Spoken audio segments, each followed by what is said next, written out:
ዕለተ ሰኞ ጥቅምት 17 ቀን 2018 ዓ.ም አክብሮታዊ ሰላምታችን በያላችሁበት ይድረስ። ክቡራን ተመልካቾቻችን እንደምን አምሽታችኋል? ከናሁ ቴሌቪዥን አዳዲስና ወቅታዊ ዜናዎችን ወደ እናንተ የምናደርስበት ጊዜ አሁን ነው። ከሰዓቱ ዜናዎች ጋር ማርቆስ ጎዴቦ ነኝ። አብራችሁን ቆዩ። ክቡራን ተመልካቾቻችን አርዕስተ ዜናዎቹን አስቀደምን። ከ8000 በላይ የብልጽግና ፓርቲ አመራሮች ላይ የዲሲፕሊን እርምጃ እንደተወሰደባቸው ተገለጸ።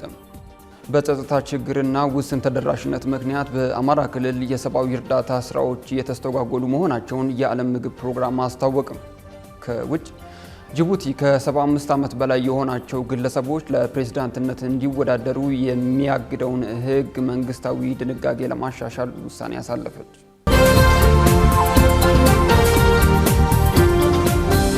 ወደ ዝርዝሮቹ አለፍን። በቅድሚያ ስድስተኛው የህዝብ ተወካዮች ምክር ቤት በአምስተኛ ዓመት የሥራ ዘመን ሁለተኛ መደበኛ ስብሰባ በነገው ዕለት እንደሚካሄድ ተገለጸ። የኢትዮጵያ ፌዴራላዊ ዴሞክራሲያዊ ሪፐብሊክ ስድስተኛ የህዝብ ተወካዮች ምክር ቤት በአምስተኛ ዓመት የሥራ ዘመን ሁለተኛ መደበኛ ስብሰባውን ነገ ጥቅምት 18 ቀን 2018 ዓ.ም ከጠዋቱ 2 ሰዓት ተኩል ጀምሮ ጠቅላይ ሚኒስትር ዶክተር አብይ አህመድ በተገኙበት ያካሂዳል። ምክር ቤቱ በነገው ዕለት በሚያካሂደው መደበኛ ስብሰባው የፓርላማ አባላት ላቀረቧቸው ጥያቄዎች ጠቅላይ ሚኒስትር ዶክተር አብይ አህመድ ምላሽና ማብራሪያ እንደሚሰጡ ይጠበቃል። የፓርላማ አባላቱ እስካለፈው ሰኞ ድረስ ጥያቄዎቻቸውን አስገብተው እንዲያጠናቅቁ የተነገራቸው ከሳምንት በፊት እንደነበር ተጠቁሟል። ጠቅላይ ሚኒስትሩ በነገው ዕለት የሚገኙበት መደበኛ ስብሰባ በዓመት ውስጥ በፓርላማ በመገኘት ለጥያቄዎች ምላሽ ከሚሰጡባቸው 3 እውነቶች የመጀመሪያው ነው። በ2008 ዓ.ም የወጣው የህዝብ ተወካዮች ምክር ቤት የአሰራርና የአባላት ስነ ምግባር ደንብ የሪፐብሊኩ ፕሬዝዳንት የፌዴራል መንግስትን እቅድ ካቀረቡ በኋላ ጠቅላይ ሚኒስትሩ በፓርላማ በመገኘት ገለጻ ማድረግ እንዳለባቸው ይደነግጋል። ፕሬዝዳንት ታዬ አጽቀሥላሴ የፌዴራል መንግስትን የዘንድሮ ዓመት እቅድ ለተወካዮችና የፌዴሬሽን ምክር ቤቶች አባላት ያቀረቡት ባሳለፍነው መስከረም 26 ቀን 2018 ዓ.ም ነበር። የህዝብ ተወካዮች ምክር ቤት ከዚህ ይፋዊ መክፈቻ በኋላ መደበኛ ስብሰባውን ያካሄደው ለአንድ ጊዜ ብቻ ነው። ምክር ቤቱ የአምስተኛ ዓመት ሁለተኛ መደበኛ ስብሰባውን ነገ ማክሰኞ ጥቅምት 18 ቀን 2018 ዓ.ም እንደሚያካሂድ ለፓርላማ አባላት መረጃውን በሚያሰራጭበት የቴሌግራም ቻናሉ ባሳለፍነው ቅዳሜ ዕለት ቢያስታውቅም አጀንዳውን ከመግለጽ መቆጠቡን የምክር ቤቱ ምንጮች ገልጸዋል። ሆኖም በዚህ ዕለት ጠቅላይ ሚኒስትር ዶክተር አብይ አህመድ በተወካዮች ምክር ቤት ተገኝተው ለአባላቱ ጥያቄዎች ምላሽ እንደሚሰጡ ማረጋገጣቸውን ከምክር ቤቱ አባላት የተገኙ መረጃዎች ይጠቁማሉ። በተጨማሪም ምክር ቤቱ የመንግስትን አቋም በማዳመጥ የድጋፍ ሞሽኑን ያጸድቃል ተብሎ እንደሚጠበቅ ናሁ ቴሌቪዥን ከምክር ቤቱ ያገኘው መረጃ ይጠቁማል።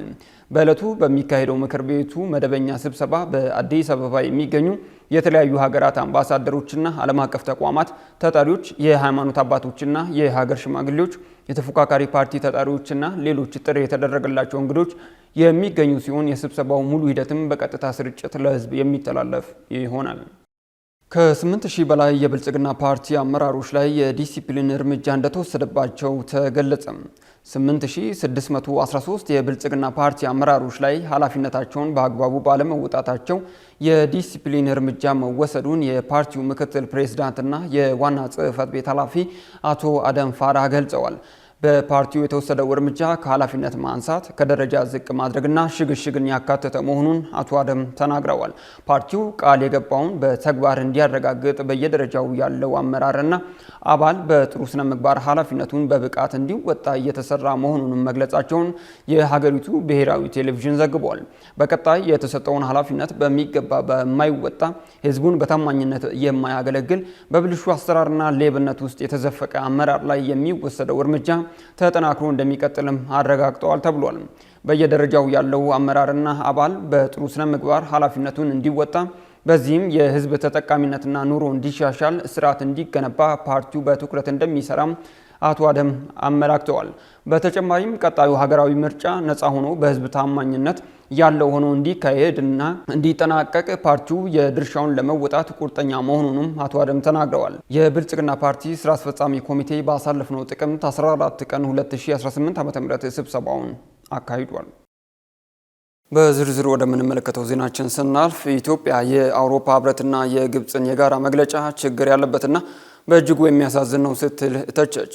የአውሮፓ ህብረትና የግብጽ የጋራ መግለጫ ግብጽ በናይል ወንዝ ላይ የምታራምደውን የቅኝ ገዥነት እሳቤ እንዲሁም የጠቅላይነት ፍላጎት የሚያስተጋባና የሌሎች ተፋሰስ ሀገራትን ምልከታና ጥቅም ሙሉ በሙሉ ችላ ያለ መሆኑንም በብራሰልስ የሚገኘው የኢትዮጵያ ፌዴራላዊ ዲሞክራሲያዊ ሪፐብሊክ ኤምባሲ አስታውቋል። ባልደረባችን ሀብታማ እያሌው ዝርዝሩን እንደሚከተለው አዘጋጅተዋለች። ኢትዮጵያ የታላቁን የኢትዮጵያ ህዳሴ ግድብ ከአንድ ወር በፊት በይፋ ማጠናቀቋንና ማስመረቋን ተከትሎ ግብጽ ለተባበሩት መንግስታት ድርጅት የጸጥታው ምክር ቤት ተደጋጋሚ የተበድያለው አቤቱታና ጥያቄዎችን ስታቀርብ ቆይታለች። በዚህም ያላበቃችው ግብጽ ፊቷን ወደ አውሮፓ ህብረት በማዞር አሁንም በኢትዮጵያ ላይ ጫና ለመፍጠር እየሰራች ትገኛለች። በዚህም የአውሮፓ ህብረትና ግብጽ ጥቅምት 12 ቀን 2018 ዓ.ም የግብጽና የአውሮፓ ህብረት የውሃ አጋርነት የጋራ ትብብርን በሚል ታላቁ የኢትዮጵያ ህዳሴ ግድብ ላይ ያተኮረ የጋራ መግለጫ አውጥተዋል። የጋራ መግለጫውም የግብጽ የአውሮፓ ህብረት የውሃ አጋርነት የጋራ ትብብር ጨምሮ በሁለትዮሽ የአካባቢና በዓለም አቀፍ ደረጃ ከውሃ ጋር በተያያዙ ጉዳዮች ላይ አብረን እንሰራለን ሲልም ያትታል።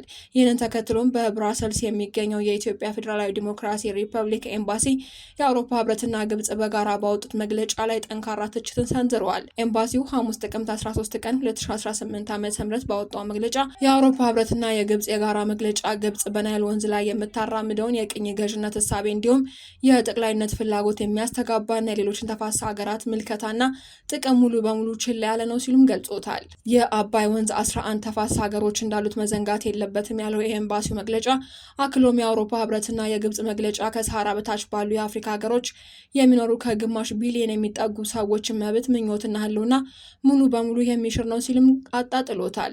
በተጨማሪም ግብጽ በውሃ እጥረት ምክንያት በናይል ወንዝ ላይ በከፍተኛ ሁኔታ ጥገኛ መሆኗን ግንዛቤ ውስጥ በማስገባት በተለይም የኢትዮጵያ ታላቁ ህዳሴ ግድብን ጨምሮ ከግብጽ የውሃ ደህንነት ጋር በተያያዘ የውሃ ጉዳዮች ላይ ከዓለም አቀፍ ህጎች ጋር በተጣጣመ መልኩ የግብጽን የውሃ ደህንነት የተረጋገጠ ይሆን ዘንድ ለግብጽ ድጋፋችን እንሰጣለን ሲልም ኤምባሲው ገልጿል። እንዲሁም የአውሮፓ ህብረት በትብብርና ባለመጉዳት መርሆች ላይ የተመሰረተ ድንበር ተሻጋሪ ትብብርን በተፋሰስ ሀገራት መካከል እንዲኖርም እንደሚያበረታታ ገልጸዋል። ይህንን ተከትሎም በብራስልስ የሚገኘው የኢትዮጵያ ፌዴራላዊ ዲሞክራሲ ሪፐብሊክ ኤምባሲ ባወጣው መግለጫ የአውሮፓ ህብረት ከግብጽ ጋር በመሆን በሁለትዮሽ መድረክ ላይ ኢትዮጵያን ዝቅ በማድረጉ ማዘኑን ገልጾ የጋራ መግለጫውንም በኢትዮጵያ ላይ የተነሳሳቱ አድሏዊነትና የተቃርኖ አቋሞችን የሚያስተጋባ እንዲሁም በኢትዮጵያና በአውሮፓ መካከል ካለው ታሪካዊ ግንኙነት ጋር የሚቃረን ነው ሲልም ኮንኖታል። መግለጫው አክሎም የአውሮፓ ህብረት አቋም የድንበር ተሻጋሪ ሀብት አስተዳደር መሰረት የሆኑትን ፍትሐዊና ምክንያታዊ አይነት አጠቃቀምን ጨምሮ በዓለም አቀፍ የውሃ ህግ የተደነገጉ መርሆችን ችላ እንደሚልም መግለጫው አመላክቷል። በተጨማሪም የጋራ የውሃ አስተዳደር ሰፊ ልምድ ያለው የአውሮፓ ህብረት የተዛባ የዓለም አቀፍ ህግ አተረጓጎም መያዙን በእጅጉ እንዳሳዘነው ኤምባሲ ገልጸዋል። ኤምባሲው አክሎም የጋራ መግለጫው የናይል ወንዝ ተፋሰስ ሀገራትን የትብብር ማዕቀፍ ስምምነትን ጨምሮ ሌሎች የድንበር ተሻጋሪ ውሃ ትብብርን የሚመለከቱ ቁልፍ ዓለም አቀፍ ስምምነቶችን የሚጻረር መሆኑን አጽንኦት ሰጥቷል። የአውሮፓ ህብረት በህግ የበላይነት ላይ የተመሰረተ ዓለም አቀፍ ስርዓት ደጋፊ እንደመሆኑ መጠን ያለውን ተአማኒነት ያሳጠዋል ያለው ኤምባሲው አያይዞም ህብረቱ በአፍሪካ ህብረት አማካኝነት በታላቁ ኢትዮጵያ ህዳሴ ግድብ ላይ በተካሄደው ድርድር ታዛቢ እንደመሆኑ የሁሉንም ወገኖች አመለካከት የማግኘት እድል ነበረው። በዚህም ሚዛናዊ፣ ምክንያታዊና የማያዳላ አቋም መውሰድ ነበረበት ብሎታል። የኤምባሲው መግለጫም ግድቡ ታላቁ ኢትዮጵያ ህዳሴ ግድብ የሚል ይፋዊ ስያሜ እንዳለው ይህም ስያሜው ለኢትዮጵያን ብቻ ሳይሆን ለመላው አፍሪካውያን ጭምር መመኪያና የአፍሪካ ዳግም መነሳት መገለጫ በመሆኑ ምሳሌውን ትርጉም እንዳለው ማስምሮበታል። በተጨማሪም ኢትዮጵያ በጋራ መግለጫው ላይ የተንጸባረቁትን ከባድና የተሳሳቱ አቋሞችን ለማስተካከል ከአውሮፓ ህብረትና ከአባል ሀገራቱ ጋር ለመነጋገር ትጠባበቃለች ሲልም ገልጸዋል። በቅርቡ ከአሜሪካ ውጭ ጉዳይ መስሪያ ቤት የአፍሪካና የመካከለኛው ምስራቅ ጉዳዮች ከፍተኛ አማካሪ የሆኑት ማሳድ ብሉስ በታላቁ ኢትዮጵያ ህዳሴ ግድብ ላይ ያለውን ውዝግብ በፖለቲካዊ ጫና ሳይሆን በቴክኒካዊ መንገድ መፈታት አለበት ሲሉ መናገራቸው ይታወሳል። የአውሮፓ ህብረትና የግብጽ ሰሞነኛ መግለጫ የወጣው በታላቁ ኢትዮጵያ ህዳሴ ግድብ ላይ በሁለቱ ሀገራት ኢትዮጵያና ግብጽ መካከል የቃላት ልውውጥና ውጥረት በቀጠለበት ወቅት ነው።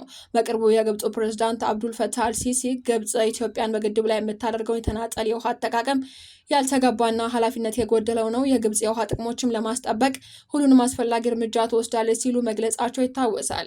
በተጨማሪም ኢትዮጵያ በግድቡ ላይ የምታደርገውን የተናጠል የውሃ አጠቃቀም ያልተገባና ኃላፊነት የጎደለው በማለትም ግብጽ ክስ አቅርባ ነበር። ይህም በሱዳን ያለውን የጎርፍ መጥለቅለቅ እንዳባባሰውና ለግብጽ ቀጥተኛ ስጋት መፍጠሩን ተናግራለች። ይህንን ተከትሎ የኢትዮጵያ ውሃና ኢነርጂ ሚኒስቴር መስከረም 24 ቀን 2018 ዓ.ም ባወጣው መግለጫ የግብጽ ውንጀላ መሰረተ ቢስና ከእውነታ ጋር የራቀ ነው ሲልም ገልጾታል። በአንጻሩ ከህዳሴው ግድብ ፕሮጀክት መጠናቀቅ በኋላ በነሐሴና መስከረም ወር የተለቀቁ አማካይ የቀን የውሃ መጠንም በቅደም ተከተል 154.7 ሚሊዮን ሜትር ኪዩቢክ እና 472 ሚሊዮን ሜትር ኪዩብ ነው ሲሉ ጠቅሶ ቁጥራቸውን በራሳቸው እውነታ ይናገራሉ ሲል ጠቁሟል። በዚህም ግድቡ ተመጣጣኝ የውሃ ፍሰት እንዲኖረው በማድረግም በሱዳንና በታችኛው የተፋሰስ ሀገራት የሚደርሰውን አማካይ ከፍተኛ የጎርፍ መጠንና የሚያስከትለውን ጉዳት መቀነስ እንዳስቻለውም የውሃና ኢነርጂ መግለጫ አመላክቷል። የሚኒስትሩ መግለጫ አያይዞም ግድቡ ባይኖር ኖሮ ባለፉት የክረምት ወራት በኢትዮጵያ ከፍተኛ ቦታዎች የጣለው ከባድ ዝናብ በሱዳንና ግብጽ በሰውና ንብረት ላይ ከፍተኛ ውድመት ሊያስከትል ይችል የነበረ ያለው ዓመቱን ሙሉ ቁጥጥር የተደረገበት ፍሰት የሚያገኙት የታችኛው ተፋሰስ ሀገራት የህዳሴው ግድብ ግንባታ ተጠቃሚዎች ናቸው ሲልም አስታውቀዋል።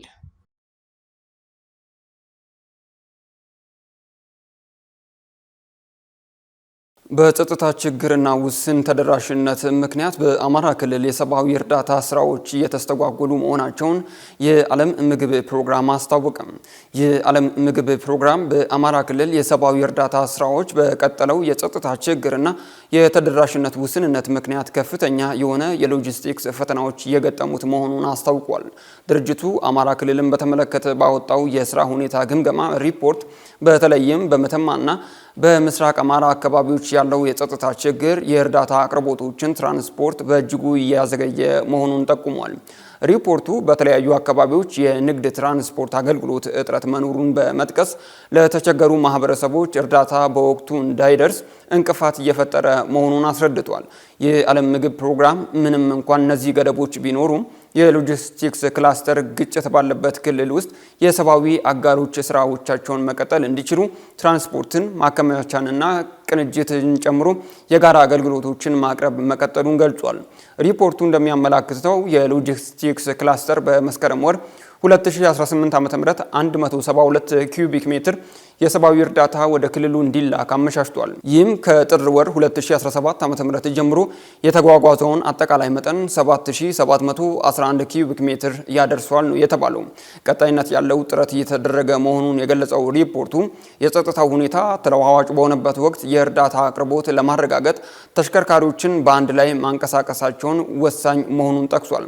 በተጠቀሰው ጊዜ ውስጥ 11 የጭነት መኪኖችን ያቀፉ 3 ሰብአዊ እርዳታ ጭነቶች ወደ አማራ ክልል እንዲገቡና በክልሉ ውስጥ እንዲንቀሳቀሱ ተደርጓልም ተብሏል። በቅንጅት ተሽከርካሪዎች በአንድ ላይ መንቀሳቀሳቸው የአጋሮች ተሽከርካሪዎች ወደ ተለያዩ የክልሉ አካባቢዎች በሰላም እንዲንቀሳቀሱ በመደገፍ ረገድ ወሳኝ ነበር ያለው ክላስተሩ፣ ይህም የህይወት አድን ፕሮግራሞች እንዲቀጥሉ አስችሏልም ብሏል።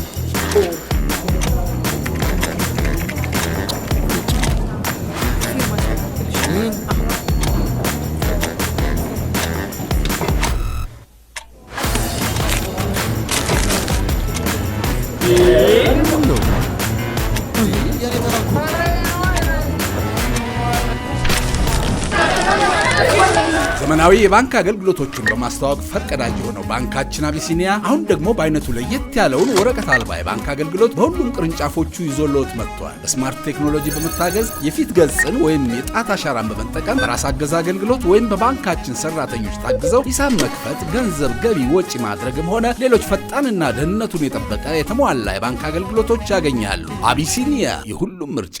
ካሽጎ በየትኛውም ዓለም ሆነው በማንኛውም ሰዓት ለወገኑ የሚደርሱበት ፈጣን የገንዘብ መላኪያ ተከፈተሎ። ማስተርና ቪዛ ካርዶን በመጠቀም ከ5 እስከ 20 ዶላር የሚልኩበት አዲስ የገንዘብ መላኪያ መንገድ። ካሽጎን ለየት የሚያደርገው የትኛውም የገንዘብ ዝውውር በፍጥነት አገልግሎት ከመስጠቱም ባሻገር ለማንኛውም አገልግሎት ምንም አይነት ክፍያ አለመጠየቁ ነው። በሀገራችን ታሪክ ገንዘብን ከውጪ ወደ ሀገር ቤት በማስተላለፍ በመተግበሪያ መልክ አገልግሎት መስጠት የጀመረው የመጀመሪያው ሀገር በቀል የገንዘብ መላኪያ ዘዴ ካሽጎ ከ4500 በላይ ባሉ የባንክ ቅርንጫፎች አገልግሎት እየሰጠ ይገኛል። ገንዘቦን በሰኮንዶች ልዩነት ውስጥ ይፈልጉ በአካውንቶ ወይንም በእጆ ቆጥረው የሚወስዱበት ልዩ ዘዴ። በቅርቡ ሁሉንም ኢትዮጵያዊ ባለቤት ለማድረግ ጉዞ የጀመረው ካሽጎ ዛሬውኑ መተግበሪያውን በስልኮ ላይ በመጫን የአገልግሎቱ ተጠቃሚ ሆኑ። ፍጥነት መለያችን፣ ኢትዮጵያን መክፈቻችን፣ ካሽጎ ነው መላኪያችን። ካሽጎ የአዲሱ ትውልድ ብራንድ። ክቡራን ተመልካቾቻችን ከናሁ ቴሌቪዥን ለሳቱ ያዝናቸው ዜናዎቻችን አሁንም ቀጥለዋል። አሁን ደግሞ ከባህር ማዶ ምንጮች ወደ ያዝናቸው ዜናዎቻችን ተሸጋገርን። ጅቡቲ ከ75 ዓመት በላይ የሆናቸው ግለሰቦች ለፕሬዝዳንትነት እንዳይወዳደሩ የሚያግደውን ህገ መንግስታዊ ድንጋጌ ለማሻሻል ውሳኔ ያሳለፈች። ጅቡቲ እድሜው ከ75 ዓመት በላይ የሆነው ግለሰብ ለፕሬዝዳንትነት መወዳደር እንደማይችል በህገ መንግስቷ የደነገገች ሲሆን ይሁን እንጂ የጅቡቲ ምክር ቤት በሀገሪቱ ህገ መንግስት ለፕሬዝዳንትነት የሚወዳደሩ እጩዎች ላይ የተጣለው የእድሜ ገደብ እንዲነሳ የቀረበውን የውሳኔ ሐሳብ በሙሉ ድምጽ አጽድቆታል። የምክር ቤቱ ውሳኔ ከአውሮፓውያኖቹ ከ1999 ጀምሮ ለ26 ዓመታት ሀገሪቱን እየመሩ የሚገኙት የ77 ዓመቱ አዛውንቱ ፕሬዝዳንት ኢስማኤል ኡመር ጊሌ በቀጣይ የአውሮፓውያኑ ሚያዝያ 2026 በሚካሄደው ምርጫ ለስድስተኛ የስልጣን ዘመን በድጋሚ እንዲወዳደሩ መንገድ የሚጠርግ መሆኑን አልጀዚራ ዘግቧል። እድሜው ከ75 ዓመት በላይ የሆነው ግለሰብ ለፕሬዝዳንትነት መወዳደር የለበትም የሚለው ህገ መንግስቱ እንዲካተት ያደረጉት ራሳቸው ፕሬዝዳንት ኡመር ጊሌ ከ15 ዓመታት በፊት እንደ አውሮፓውያኖቹ የዘመን አቆጣጠር በ2010 ነበር። ይሻር የሚለው የአሁኑ ህግም ስራ ላይ ለማዋል 65 አባላት ያሉት የህግ አውጪዎች ምክር ቤት በሀገሪቱ ህግ መሰረት በቀጣይ ህዳር 2 ቀን 2025 በሁለተኛ ዙር በሚደረገው ጉባኤ የሚሰጠው ድምጽ አሊያም ህዝበ ውሳኔ ከተደረገ በኋላ የራሳቸውን የፕሬዝዳንቱን ማረጋገጫ የሚፈልግ ይሆናል። በውሳኔው የእድሜ ገደቡ ከተነሳ የ77 ዓመቱ አዛውንት ፕሬዝዳንት ኢስማኤል ኡመር ጊሌ በመጪው ሚያዝያ 2026 ዳግም በምርጫ በድጋሚ ለፕሬዝዳንትነት እንዲወዳደሩ ያስችላቸዋል። ውሳኔው ባልተረጋጋው ቀጠና መረጋጋትን ለማስፈን አስፈላጊ መሆኑን የብሔራዊ ሸንጎ አፈ ጉባኤ ዴልታ መሐመድ ደሌታ ገልጸዋል። የመብት ተሟጋቾቹ በበኩላቸው እርምጃው ወደ ቋሚ አገዛዝ ያመራል ሲሉ ውሳኔውን ኮንነውታል። የጅቡቲ የሰብአዊ መብቶች ሊግ መሪ አማር አሊ ኤዋዶ እርምጃው ወደ ዲሞክራሲያዊ ሽግግር ከሚወስድ ይልቅ ወደ እድሜ ልክ የአንድ ሰው ፕሬዝዳንትነት አገዛዝ የሚመራ ነው ሲሉ በጥብቅ ተችተውታል። ኢስማኤል ኡመር ጊሌ በአውሮፓውያኖቹ 2021 በተካሄደው ተቃዋሚ ፓርቲዎች ባልተሳተፉበት ምርጫ ለአምስተኛ ጊዜ 98% በሆነ የመራጮች ድምጽ ያሸነፉ ሲሆን በጊዜው የአሜሪካ መንግስት ውጤቱን የተቀበለው መሆኑን ነገር ግን የጅቡቲ መንግስት ዲሞክራሲ ተቋማትንና ሂደቶችን እንዲያጠናክር ጥቆማ ሰጥቶ የነበረ መሆኑ ይታወሳል። በመጨረሻም የሱዳን ፓርላሜንታሪ ፈጥኖ ደራሽ ኃይል ቡድን በሱዳን ቁልፍ ከተማ መያዙን ገለጸ። ከሱዳን ጦር ጋር እየተፋለመ የሚገኘው ፈጥኖ ደራሽ ኃይል ወይንም አርኤስኤፍ ምዕራባዊቷ ኤልፋሽር ከተማን መቆጣጠሩን አስታውቋል። ይህም በሱዳን እየተካሄደ ባለው የእርስ በርስ ጦርነት ላይ ትልቅ ለውጥ ያመጣልም ተብሏል። ቡድኑ በማህበራዊ ድረገጾች ባወጣው መግለጫ ኤልፋሽርን አሸባሪው ሲል ከጠራው የሱዳን ጦር ሰራዊት በማስለቀቅ በቁጥጥር ስር ማዋሉን ገልጿል። ኤልፋሽር በዳርፉር ክልል የመጨረሻው ማረፊያ ቦታ በመሆኑ አርኤስኤፍ አካባቢውን በብቃት እንዲቆጣጠር የሚያስችልና ለሱዳን ጦር ትልቅ ጉዳት ነው ተብሎለታል። ከአርኤስኤፍ ጋር ውጊያ እያደረገ የሚገኘው የሱዳን ጦር ሰራዊት ይህንን ጉዳይ ተከትሎ እስካሁን የሰጠው አስተያየትም ሆነ ምላሽ አለመኖሩን ቢቢሲ ዘግቧል። በተጨማሪም አማጺ ቡድኑ ባደረሰው ጥቃትም ግዙፍ ወታደራዊ ተሽከርካሪዎች ማውደሙንና ወታደራዊ ቁሳቁሶችን መውሰዱንና የጦር ሰራዊቱን 6ኛ ክፍል ዋና መስሪያ ቤት መያዙን አክሎ ገልጿል። ቢቢሲ ይዞት በወጣው ዘገባ የአርኤስኤፍ ተዋጊዎችን የሚያሳዩ በማህበራዊ ሚዲያ ላይ እየተሰራጩ ያሉ ቪዲዮዎችን ትክክለኛነት አረጋግጧል። ይሁን እንጂ በአካባቢው የሚገኙ የሰራዊቱ ደጋፊ ተዋጊዎች አርኤስኤፍ የወታደሮችን ሞራል በከፍተኛ ሁኔታ ለማዳከም የሚዲያና የሐሰት ዘመቻ አከናውኗል ሲል ከሰዋል። አርኤስኤፍ ላለፉት 18 ወራት ኤልፋሽርን ከቦ በወታደራዊ ቦታዎችና ሰላማዊ ዜጎችን በተደጋጋሚ የቦምብ ጥቃት ሲያደርስ መቆየቱን ዘገባው ጠቁሟል። በሀገራችን የንግድ ሚዲያ ታሪክ ግንባር ቀደምት ሆኖ በርካታ አስተማሪ፣ አዝናኝና መረጃ ሰጪ ዝግጅቶችን ጊዜው አሁን ነው ሲል በበርካታ አማራጮች ለእናንተ ውድ ተመልካቾቻችን ሲያደርስ የቆየው ናሁ ቴሌቪዥን አሁንም ዘመኑ የደረሰበትን የመረጃ ተደራሽነት ከግምት ውስጥ በማስገባት ቲቪ ለምኔ ሲል በአይነቱ ለየት ያለ የቲቪ የስልክ መተግበሪያ ሲያበስራችሁ በታላቅ ኩራት ታጅቦ ነው። በፈለጉት ጊዜና ሰዓት በምንም ቦታና ሁኔታ ውስጥ ሆነው መረጃን በእጅ ስልኮ ማግኘት ይፈልጋሉ? እንግዲያውስ በቀላል አጠቃቀም በቀልጣፋ ሁኔታ በጽሁፍ በድምጽና በምስል አማራጮች መረጃን ከታማኒ ምንጮች ባሉበት ሊያደርሶት ዝግጅቱን ጨርሷል። ምን ማየት ምንስ መስማት ይፈልጋሉ? ከስፖርት ኖት፣ ከመዝናኛው፣ ከፖለቲካው ወይስ ዓለም አቀፍ ጉዳዮች? አጫጭር መረጃዎችን ከቢዝነስና ኢኮኖሚ መረጃዎች ጋር አሰባጥሮ በናው አርካይቭ በትዝታ የዋሊት መልሶ በመረጃ ቡፌ ሊያንበሻብሾት ዘመናዊ አዲስ የስልክ መተግበሪያ በአዲስ ዓመት ስጦታ የሚመለከቱበት ብቻ ሳይሆን የሚሳተፉበት፣ የሚሰሙበት ብቻ ሳይሆን የሚናገሩበት በአዝናኝ ጥያቄና መልሶች ዳጎስ ያለ ሽልማት የጉርሻ አማራጭ አቅርቦሎታል። የዓለም አቀፍ ሚዲያዎችን ሰበር ዜናዎች በአማርኛ ተርጉሞ የሚያስነብብ በተለያዩ የቋንቋ አማራጮች የቀረበ የአዲስ ዓመት ልዩ ገጸ በረከት ከናሁ ቴሌቪዥን። እንደ ጋዜጣ እንነበባለን፣ እንደ ራዲዮ እንደመጣለን፣ እንደ ቴሌቪዥን በስልክ እንታያለን። አዲስ አማራጭ በአዲስ ዘመን ናሁ ቴሌቪዥን። መረጃን ከምንጩ በቀላል አማራጭ በቀጥታ ስርጭት ወደ እናንተ የምናደርስበት ጊዜው አሁን ነው። ናሁ ቴሌቪዥን።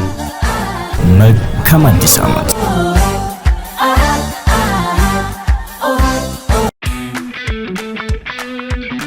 እነሆ የምስራች! የ10 አየር መንገድ የበረራ ትኬት ለውድ ደንበኞቹ በተቀላጠፈና አስተማማኝ በሆነ መንገድ እያቀረበ ያለው። በዚህም በደንበኞቹ የተመሰገነው ጉዞጎ አሁን ደግሞ ተደራሽነቱን በማስፋት ተጨማሪ ባንኮችን በማካተት ለውድ ደንበኞቹ የበለጠ አስተማማኝ ለመሆን ችሏል። የጉዞጎን አፕሊኬሽን ከአፕ ስቶር ወይም ከፕላይ ስቶር በማውረድ የመነሻና የመድረሻ ከተማዎትን መርጠው ዋጋ አወዳድረው የሀገር ውስጥም ሆነ ዓለም አቀፍ በረራ ማድረግ ካሰቡ የበረራ ትኬቶን ክፍያ በአቅራቢያው በሚገኙ ባንኮች አንድም በአካል በመሄድ ወይም በኦንላይን የክፍያ አማራጮች ክፍያዎትን በመፈጸም የበረራ ትኬቶን በእጅ ያስገቡ። ከዚህም በተጨማሪ እንደ ሁል ጊዜው ወደ ጉዞጎ የጥሪ ማዕከላችን 7473 በመደወል ከሙሉ የበረራ መረጃ ጋር የ24 ሰዓት የትኬት አገልግሎት ማግኘት እንደሚችሉ ስናበስሮ በታላቅ ደስታ ነው። ለበረራዎ ጉዞጎ። የተከበራችሁ ተመልካቾቻችን ከናሁ ቴሌቪዥን ለዕለተ ሰኞ ምሽት ያዝናቸው አዳዲስና ወቅታዊ ዜናዎቻችን በዚሁ አበቁም። ከሳቱ ዜናዎች ጋር ማርቆስ ጎዴቦ ከመላው የስቱዲዮና የቴክኒክ ክፍል ባልደረቦቻችን ጋር በጋራ በመሆን ቆይታ አደረግን። መልካም ምሽት።